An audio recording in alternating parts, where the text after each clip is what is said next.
Assalamualaikum warahmatullahi wabarakatuh. Kembali lagi di channel Kisah Dedemit.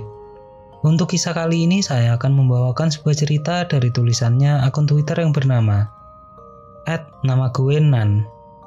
Dan untuk kisah yang akan saya bawakan kali ini yaitu sebuah kisah yang berjudul Pilkades. Untuk kalian yang ingin membaca ceritanya secara langsung, silakan kunjungi link yang akan saya cantumkan di deskripsi. Dan seperti apa kisahnya, langsung saja kita menuju ke ceritanya.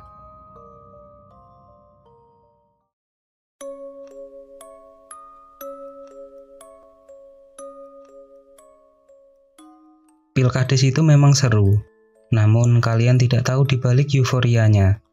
Kita semua tahu jika Pilkades itu punya daya tarik tersendiri. Bahkan ada yang berpendapat jika kesemarakannya melebihi pemilu presiden.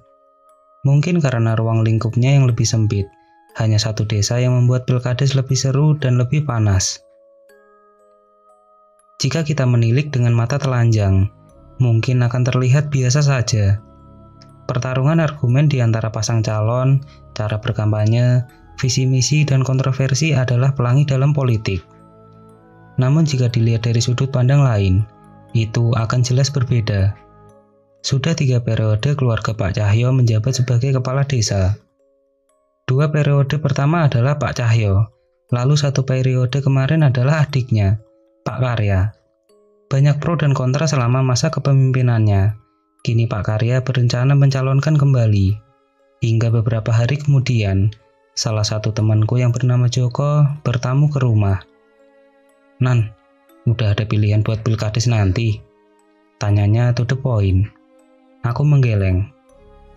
"Aku aja nggak tahu siapa aja calonnya," kataku sambil nyengir. "Lagian aku nggak peduli," lanjutku. "Bantuin aku ya, Nan," pintanya. "Bantu ngapain nih?" Aku balik nanya. Pamanku nyalon nih. Kamu ikut jadi tim sesku ya?" Joko menjelaskan. Aku mengernyit bingung.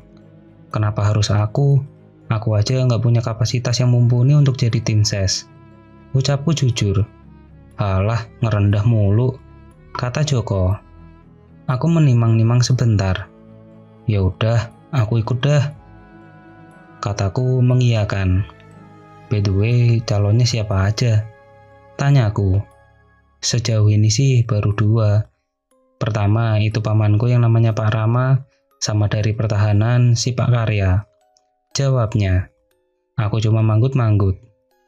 "Tolong ya, Nan, ikut pilih pamanku ya," pintanya sekali lagi sambil memohon. Iya, aku ikut. Lagi pula memang waktunya ganti kades kok." Beberapa hari kemudian, datanglah salah satu utusan dari Pak Karya. "Nan, udah ada pilihan?" tanya orang suruhan pertahanan tersebut. "Emang kenapa, Pak?" tanyaku. "Kalau belum gabung kita ya, Nan," pintanya. Namun aku menggeleng. "Sorry, udah ada yang duluan ngajak saya, Pak," jawabku menolak. Hari-hari telah berlalu. Setelah melewati beberapa kali rapat tim ses, pos kemenangan dibagi menjadi 5. Aku biasa nongkrong di pos 2, mungkin karena lebih dekat dari rumah, dan pos kemenangan itu berada di rumah Joko. Suatu malam, mungkin jam sudah menunjukkan pukul 12 malam. Saat itu hanya ada aku dan Joko yang berada di pos. Tiba-tiba entah dari mana ada yang lempar batu ke arah kami. Suasana yang gelap di sekitar rumah membuat kami menerka-nerka jika itu adalah orang yang iseng. Mungkin di awal-awal hanya sebuah gangguan kecil yang tidak berarti. Itu alasan kita belum berpikiran buruk pada saat itu. Pernah juga di suatu malam, saat itu sedang ramai pemuda yang nongkrong di pos. Awalnya hanya suara jangkrik dan katak yang saling bersahutan. Tak lama, terdengar suara cewek melengking yang kita ketahui adalah suara Mbak Dini. Suara yang sangat dekat. Seluruh pemuda di pos 2 berlarian. Bahkan mereka semua pergi untuk pulang ke rumah masing-masing, meninggalkan aku dan Joko yang tersisa berdua di sana. "Ada yang aneh deh, Nan," ucap Joko setelah keheningan yang lama menyelimuti kami. Tanyaku kebingungan. "Gini deh, aku tahu rumahku itu berada di pojokan desa. Mepet ke sawah dan tetangga aja bisa dihitung jari. Jelas Joko. Rumah Joko memang berada di pojokan dan dekat sawah. Udah gitu masih banyak kebun di sekitar rumahnya. Cuma selama kita nongkrong di sini, baru kali ini aja kita ngerasa terganggu kan? Lanjut Joko. Iya. Aku ngangguk tanda mengiyakan.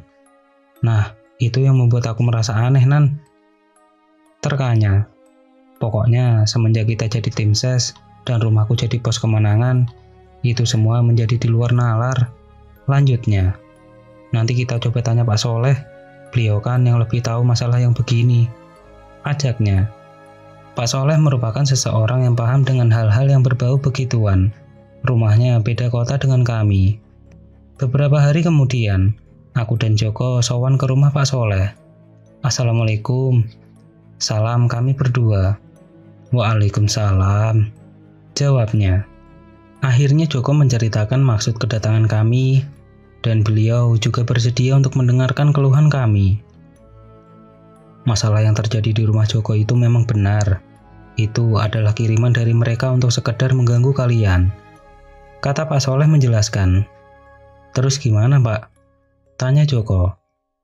Boleh saya minta foto dari Pak Karyo dan Pak Cahyo? Pinta Pak Soleh. Akhirnya Joko memberikan foto mereka berdua lewat ponselnya. Pak Soleh melihat foto itu secara bergantian. Dahinya mengkerut, seperti membaca sesuatu. Tak lama, Pak Soleh bertanya lagi. Warga desa kalian banyak yang meninggal secara tidak wajar ya? Joko mengangguk. Iya Pak, ada yang tiba-tiba meninggal tanpa sebab. Ada yang sakit tapi dokter nggak tahu penyebabnya. Ada juga yang meninggal karena kecelakaan. Tapi anehnya kecelakaannya di satu titik, yaitu tikungan dekat rumah Pak Karyo. Lebih aneh lagi, yang meninggal karena kecelakaan itu pasti warga desa kita, bukan warga desa lain. Jelas Joko lebih lanjut. Kalian tahu apa penyebabnya? Tanya Pak Soleh. Aku dan Joko saling berpandangan, seperti mencerna sesuatu. Kalau dari kata orang, saya tahu Pak, ucap Joko ke Pak Soleh. Katanya itu buat tumbal ya Pak. Terka Joko. Pak Soleh mengangguk. Iya, itu kerjaan mereka yang melihara makhluk gaib, dan tumbalnya adalah warga desa. Jelas Pak Soleh. Kalau boleh tahu, mereka itu apalah keluarga Pak Karyo? Tanya Joko. Pak Soleh hanya mengangguk. Bapak bisa membantu kami? Pinta Joko kepada Pak Soleh. Bisa, tapi untuk saat ini biar saya lihat dulu kekuatan mereka. Tegas Pak Soleh. Akhirnya setelah itu, kami berpamitan dan dia berpesan agar menemuinya beberapa hari lagi. Hari berlalu. Malam itu, aku dan Joko sedang nongkrong di sebuah warung kopi yang terletak di dekat kantor desa. Tiba-tiba datanglah salah satu teman satu tim main bola kami. Sebut saja Eko. Berita yang tersebar adalah Eko merupakan tim ses dari kubu sebelah. Saat aku sedang ingin menyapanya, Eko malah membuang muka, bagai orang yang tidak kenal. Akhirnya malam itu aku menyadari satu hal. Aku sudah basah dalam berpolitik. Kadang teman akan menjadi musuh, dan musuh bisa menjadi teman. Itulah indahnya politik. Saat aku dan Joko sedang dalam perjalanan pulang ke pos 2, lampu depan motor mati seketika. Sampai saatnya, kami melewati tikungan jalan yang mematikan itu. Dari kejauhan, di dekat pohon pisang di pinggir jalan, ada pocong di sana, dan warnanya merah. Jok, lihat di samping pohon pisang, ujarku sambil menunjuk arah itu. Takutnya aku halu.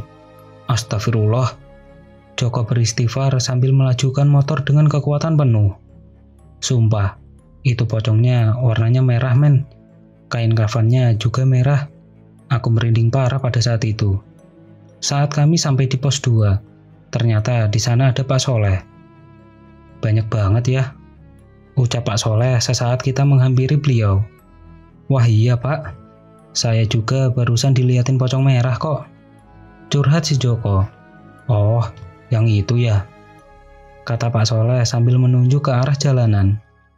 Kita balik badan, dan ada pocong merah yang tadi kita lihat.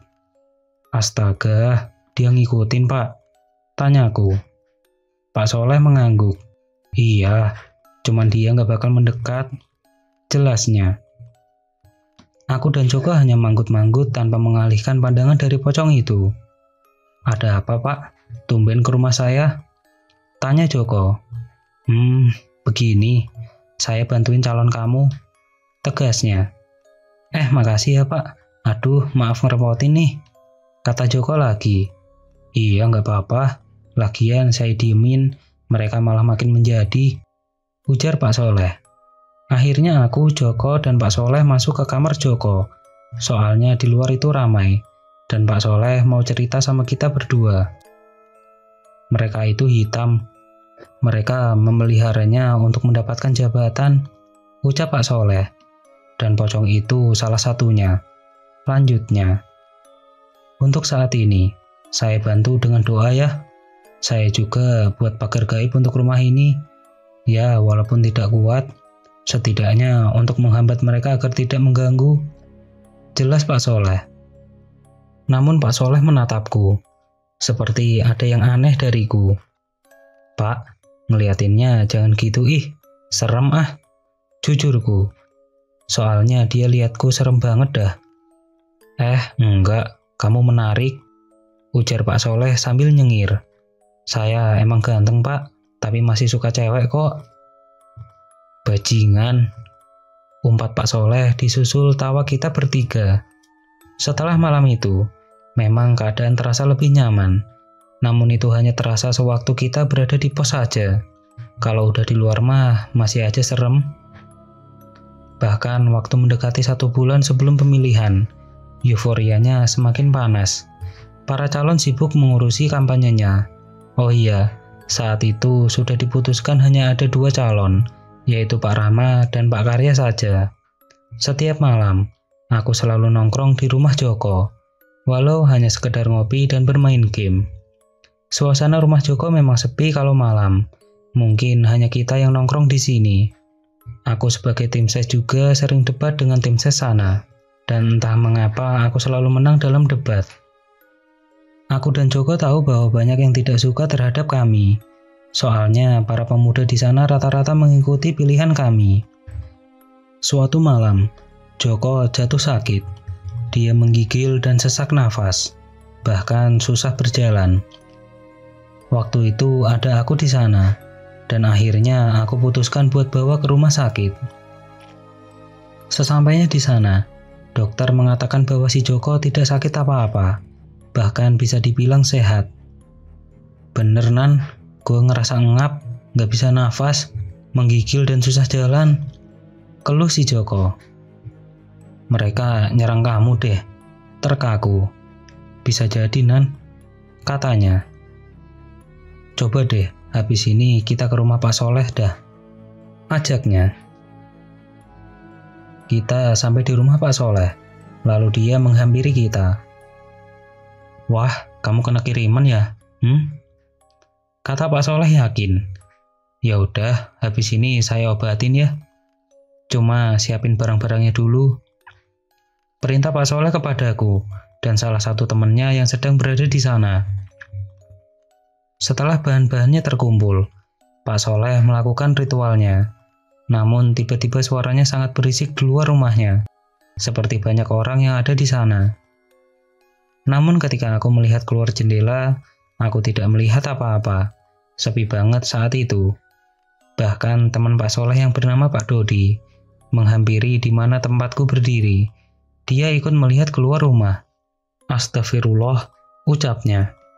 Aku melihat ke Pak Dodi sekilas. Kenapa Pak? Tanyaku kebingungan, lalu melihat lagi ke arah luar dan masih tidak ada apa-apa. Enggak, kata Pak Dodi sambil nyengir. Pak Soleh menghampiri kita berdua. Beliau ikut-ikutan melihat keluar dan tiba-tiba wajahnya terlihat shock. Kalian kenapa dah? Tanyaku kebingungan kepada kedua bapak-bapak di depanku. Pak Soleh dan Pak Dodi bersamaan memandangku. Kamu tuh nggak bisa lihat begituan, tanya Pak Soleh. Aku menggeleng. Kagak Pak. Saya kira kamu bisa lihat begituan, ucap Pak Soleh sambil nyengir. Kamu mau lihat? Tanyanya kembali. Enggak ah, Pak, makasih. Ucapku menolak. Ya udah, itu Joko udah selesai. Nanti waktu hari H saya ke desa kalian. Titah Pak Soleh. Iya, siap Pak. Jawabku sembari mengacungkan jempol. Hari berganti dan sudah mendekati hari H. Jika dilihat dari kacamata gaib, mereka terus-terusan menyerang kami. Namun bisa ditangkal oleh Pak Soleh. Bukan aku dan Joko saja yang terganggu kok. Bahkan beberapa tim ses yang lain pun merasa terganggu. Seperti ini semua memang sudah terencana oleh mereka. Entah motif apa dibalik itu semua. Calon kades kami, Pak Rama pun juga mendapat gangguan. Hanya saja beliau mempunyai guru yang mengurusinya. Kondisi Joko akhir-akhir ini masih sama, walau sudah mendingan semenjak diobati oleh Pak Soleh. Suatu malam, beberapa hari jelang hari pencoblosan, Pak Soleh datang kembali ke rumah Joko. Gimana, sehatan? Tanya Pak Soleh kepada Joko. Mendingan Pak, jawab Joko. Sebenarnya mereka ngirimin buat kamu Nan, tapi karena kamu ada yang ngelindungin, malah kenanya si Joko. Jelas Pak Soleh. Siapa yang ngelindungin kamu? Tanya Pak Soleh. Allah Pak, Tuhan kita. Ucapku yakin. Lagian jika memang ada yang menjaga saya akan mengelak Pak. Saya hanya percaya Allah yang menjaga saya. Lanjutku. Pak Soleh kembali tersenyum. Bagus, saya setuju. Semua kembali kepada Allah. Ucap Pak Soleh sembari mengelus bahuku. Itu yang dulu saya bilang kalau kamu menarik. Apalagi pas kamu bilang jika kamu nggak bisa melihat yang begituan. Jelas Pak Soleh. Ya udah, nanti pas hari H kamu bantu saya ya. Ucapnya lagi sambil memberi sebuah kertas berisi potongan surat Al-Quran. Saat ini adalah malam hari H. Entah mengapa desa ini lebih sunyi dari biasanya. Aku dan Joko sedang memutar desa untuk serangan fajar. Oit, itu apaan? Tanya Joko sambil menunjuk ke arah kebun. Karena kita melakukan serangan fajar ini dan berjalan lewat kebun warga. Sumpah men, itu ada pocong merah yang malam itu aku lihat. Anjir lah, itu lontong merah kenapa muncul lagi pas kondisi begini? Ucapku. Gimana nih? Lanjutku. Masalahnya itu pocong ada di depan kita, di mana kita jalan harus lewati pocong itu. Puter jalan aja Nan, ucap si Joko.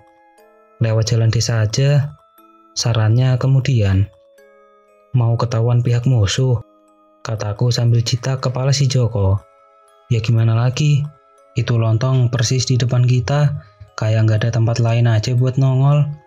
Ungkap Joko. Tiba-tiba aku teringat sama kertas yang dikasih Pak Soleh waktu itu. Akhirnya aku ambil kertas itu yang tersimpan di tas kecilku. Itu apaan dah?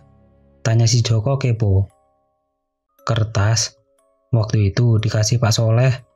Jawabku kemudian membaca potongan ayat tersebut. Setelah aku membacanya, aku lihat lagi ke depan. Pocong merah itu udah nggak ada. Anjir, mujarab nih, ujarku. Si Joko membuka mata setelah sebelumnya aku suruh buat baca-baca surat pendek. Ya udah, lanjut yuk, keburu pagi. Saran si Joko. Waktu paginya, seluruh masyarakat berkumpul di lapangan untuk pemilihan. Sedang aku dan Joko di belakang panggung. Jujur aku ngantuk, tinggal 5 watt nih mataku. Curhatku ke Joko, mengingat beberapa hari ke belakang aku jarang tidur demi memantau kinerja tim ses. Itu apaan dah? Tunjukku ke salah satu sudut lapangan yang dipenuhi oleh pepohonan. Apaan? Pohon doang, kata si Joko. Itu hitam, tinggi besar, berbulu dan ada taringnya. Kataku mendeskripsikan apa yang aku lihat. Apa efek ngantuk ya? Lanjutku. Kamu kecapean kali Nan, kata Joko. Iya kali ya, ucapku sambil mengangguk. Namun tiba-tiba ada tepukan dari belakang kami. Itu genderuwo, peliharaan mereka paling kuat, kata Pak Soleh tiba-tiba. Kamu kecapean kayaknya Nan, tanya Pak Soleh ke aku. Aku mengangguk. Iya Pak, belum tidur, Udah gitu diliatin lontong merah lagi tadi sebelum subuh. Pak Soleh ketawa lalu memegang punggungku, dan entah mengapa rasanya sangat dingin saat itu. Saya kasih sedikit tenaga ya, ucapnya kemudian. Waktu sudah menunjukkan pukul 7:30 pagi, dan warga semakin banyak yang berdatangan. Bahkan pencoblosan sudah dimulai. Nan, ucapan dari Pak Soleh membuatku menoleh ke arahnya. Dan tiba-tiba beliau memegang kepala bagian depan, persis di pelipis mata. Dia memijat bagian pelipis sebentar, lalu beralih ke kelopak mata. Jujur, mataku berasa kesemutan dan kesetrum gitu. Sekarang buka, perintah Pak Soleh. Aku menurutinya untuk membuka mata. Nggak ada apa-apa, ucapku. Nanti, itu baru DP, kata Pak Soleh sambil nyengir. Kita harus ke tempat yang sepi nih, kalau bisa tertutup untuk menetralisir keadaan, kata Pak Soleh kemudian. Aku dan Joko memandang heran. Buat apa, Pak? Tanya Joko. Nanti kalian tahu. Kemudian kita memilih rumah salah satu warga yang menjadi pendukung kami. Rumahnya juga dekat dengan lapangan. Bahkan salah satu ruangan rumahnya itu bisa melihat ke arah lapangan. Setelah mendapatkan izin, Pak Soleh menelpon beberapa kawannya untuk datang ke rumah itu. Tentunya lewat pintu belakang agar tidak ada yang tahu. Akhirnya Pak Soleh melakukan gerakan semacam duduk bersila dan dia memanjatkan doa. Aku, Joko, dan Pak Dodi diminta untuk menemuinya di sini, sedangkan teman-teman Pak Soleh yang lain menyebar di sekitar lapangan. Namun tiba-tiba aku merasa pening. Kenapa, Nan? Ucap Joko. Puyeng banget kepalaku. Ucapku jujur. Namun kemudian Pak Dodi memberikan segelas air putih dan aku meminumnya. Tiba-tiba Pak Soleh bergerak seperti orang yang kesurupan. Kenapa itu? Tanyaku dan Joko keheranan. Kali ini Pak Soleh bergerak seperti memperagakan silat. Itu sih kalau yang orang bisa lihat. Tiba-tiba aku ditepuk oleh Pak Dodi. Dia memerintahkanku untuk melihat ke arah lapangan. Dan apa? Aku lihat semuanya. Aku lihat apa yang orang lain gak bisa lihat. Aku melihat segala macam persetanan ada di sana. Saking banyaknya, aku gak bisa sebutin satu-satu. Intinya, mereka berkumpul di lapangan itu. Aku juga lihat Pak Soleh ada di sana, tapi raganya ada di ruangan ini. Aku cuma bisa melongo melihat pemandangan yang baru pertama kali aku lihat. Kamu kenapa, Nan? Tanya Joko. Aku gak bisa jawab apa-apa selain menunjuk ke arah lapangan. Gak ada apa-apa, jawab Joko. Berarti kamu belum diizinkan untuk melihat mereka kok, jawab Pak Dodi menjelaskan situasinya. Aku lihat mereka bertarung. Ada juga harimau di sana. Mereka menerkam para setan yang ada di sana. Aku gak bisa jelasin dah. Intinya itu nyata. Itu yang selama ini aku pikirkan sampai sekarang. Tiba-tiba rumah ini terasa gaduh, seperti ada angin ribut di dalam ruangan ini. Nan, kamu baca yang ada di kertas itu, kata Pak Dodi menyuruhku. Aku mengikuti perintahnya, dan mulai untuk membaca ayat-ayat Al-Quran yang ada di sana. Setelah itu, suasana semakin mencekam. Bahkan aku lihat keluar rumah, sudah ada banyak setan yang sepertinya menghubungi rumah ini. Kenapa pada kesini, Pak? Tanyaku ke Pak Dodi. Karena sumbernya dari sini, ucap Pak Dodi sambil menunjuk ke Pak Soleh. Mereka ingin langsung menyerbu pusatnya, namun tidak bisa karena ada yang menghalangi. Lanjut Pak Dodi. Wah, kalau begini kita kalah dong, Pak. Tanyaku polos. Pak Dodi cuma ketawa. Lihat saja nanti, kamu jangan putus doanya, sarannya. Aku melihat ke arah Joko, namun dia mengendikkan bahu. Aku nggak lihat, jadi no comment, ucapnya.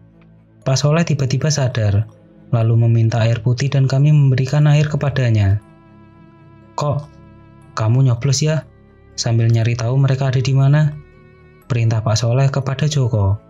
Akhirnya si Joko pergi, dan Pak Soleh menyuruh Pak Dodi untuk memberikan sedikit tenaga kepadanya. Kamu sini aja ya, Nan. Buat nyoblos nanti kamu akhiran aja ya. Perintah Pak Soleh. Iya, Pak. Lagian saya nggak berani keluar, ucapku jujur, dan mereka berdua tertawa. Pak Soleh kembali ke posisinya, sedangkan aku melihat lagi ke arah lapangan. Pertarungan gaib itu masih terjadi, bahkan lebih memanas. Teman-teman Pak Soleh yang berada di lapangan juga terlihat komat kamit seperti memanjatkan doa.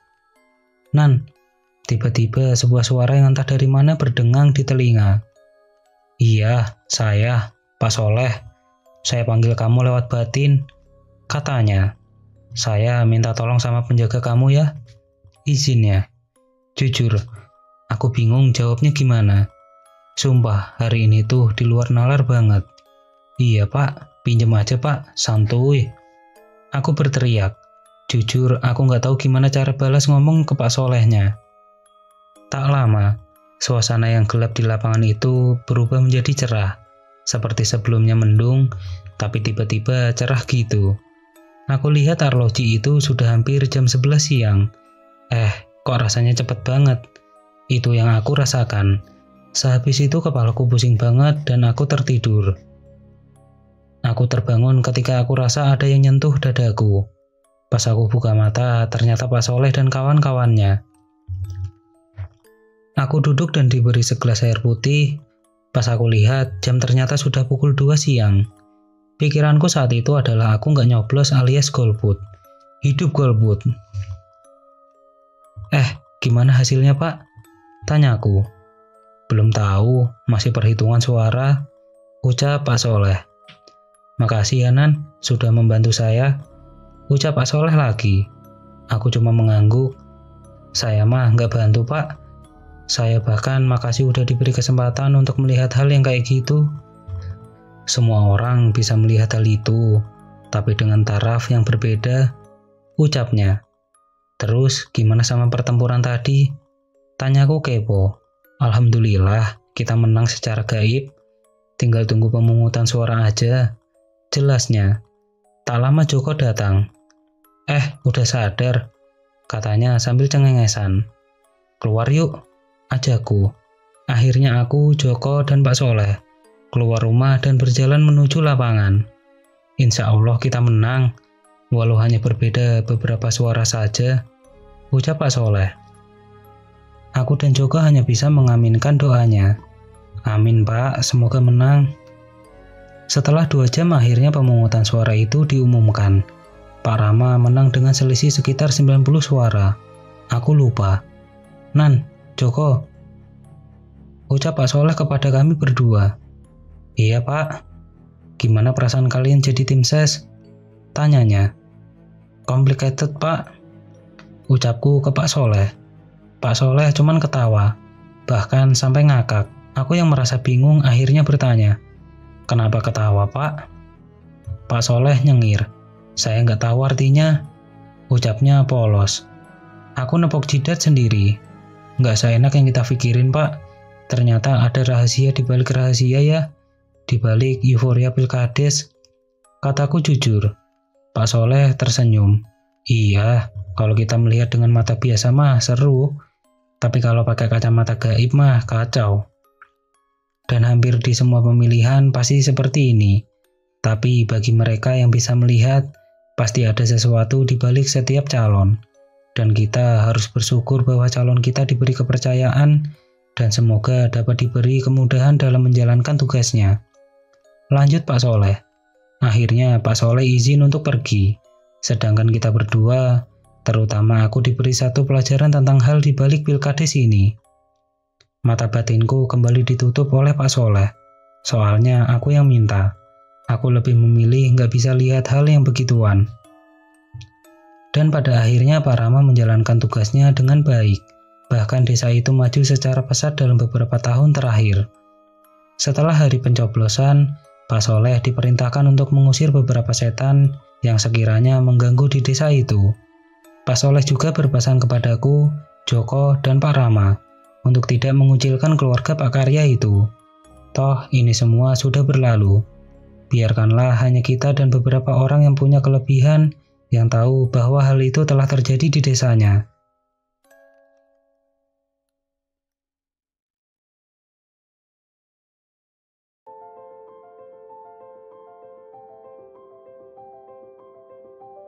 Oke teman-teman, ceritanya selesai sampai di sini. Bagaimana menurut kalian? Tuliskan di kolom komentar. Dan nantikan kisah-kisah horor selanjutnya tetap di channel Kisah Dedemit.